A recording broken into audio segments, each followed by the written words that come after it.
শনিবার আচমকাই অসুস্থ হয়ে পড়লেন শিলিগুড়ির প্রাক্তন মেয়র তথা রাজ্যের প্রাক্তন মন্ত্রী অশোক ভট্টাচার্য। বাড়িতে দুর্ঘটনাবশত পড়ে যাওয়ার পর মাথায় চোট পান তিনি। দ্রুত তাকে শিলিগুড়ির একটি বেসরকারি হাসপাতালে নিয়ে যাওয়া হয়, যেখানে বর্তমানে তার চিকিৎসা চলছে। জানা গিয়েছে, পড়ে যাওয়ার সময় মাথায় আঘাত লাগায় বেশ কিছুটা রক্তক্ষরণ হয়। ঘটনার পর পরিবারের সদস্যরা এবং ঘনিষ্ঠরা তৎপরতার সঙ্গে তাকে হাসপাতালে ভর্তি করান।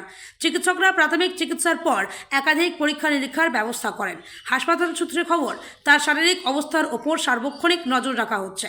বয়স এবং আঘাতের মাত্রা বিবেচনা করে চিকিৎসকরা বিশেষ সতর্কতা অবলম্বন করছেন। প্রয়োজনে আরও উন্নত চিকিৎসার ব্যবস্থাও রাখা হয়েছে বলে জানা গিয়েছে। উত্তরবঙ্গের রাজনৈতিক পরিসরে অশোক ভট্টাচার্য একটি অত্যন্ত পরিচিত ও প্রভাবশালী নাম।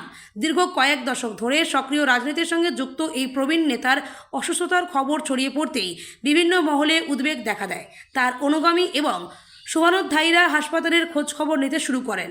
বর্তমানে চিকিৎসকদের পর্যবেক্ষণে রয়েছেন অশোক ভট্টাচার্য।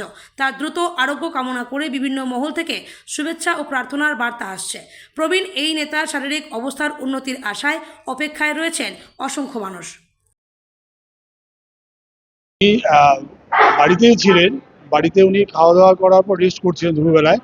তারপরে উনি একটু লেখালেখির কাজ করছিলেন। লেখালেখিটা প্রায় ওনার শেষের দিকে হয়ে গেছিল। লেখালেখি করতে করতে উনি তখন পড়ে যান, বাড়িতে চেয়ার থেকে পড়ে যান। পড়ে যাওয়ার পর মাথায় আঘাত লাগে, প্রচুর ব্লিডিং হয়।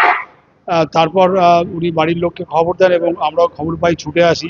আমরা প্রথমে বাসুর নার্সিংহোমে নিয়ে যাই, ডাক্তার বাসুর নার্সিংহোমে, এবং সেখানে গিয়ে ওনার একটা ওটি হয়।